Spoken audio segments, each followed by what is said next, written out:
தேவ பிள்ளையே, இந்த உலகத்திலே நீங்கள் எத்தனையோ பேருக்கு நன்மைகள் செய்தாலும், எவ்வளவுதான் உதவிகளை செய்தாலும், எந்த பிரச்சனைகள் இருந்தாலும் அவர்களுக்காக ஓடோடி போய் உதவி செய்து அவர்களுக்காக முன் நின்று நீங்கள் அவர்களுக்காக எந்த காரியங்கள் செய்தாலும் சரி, ஒரு நாள் உங்களுக்கு பிரச்சனைகள் என்று வந்துவிட்டால், ஒரு நாள் உங்களுக்கு உபத்திரவம் வந்துவிட்டால், தேவையான நேரத்திலே உங்களை அவர்கள் கைவிட்டு விடும் பொழுது உங்கள் மனம் எப்படிப்பட்டதாக இருக்கும் என்று யோசித்து பாருங்கள்.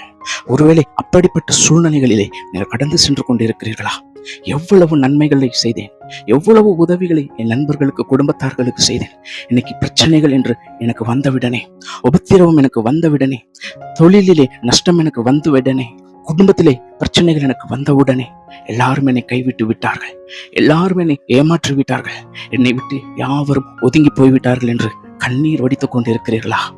என் பிரியமானவர்களே, சங்கீதத்தின் புத்தகம் 27வது அதிகாரம் 10வது வசனம் என்ன சொல்கிறது தெரியுமா?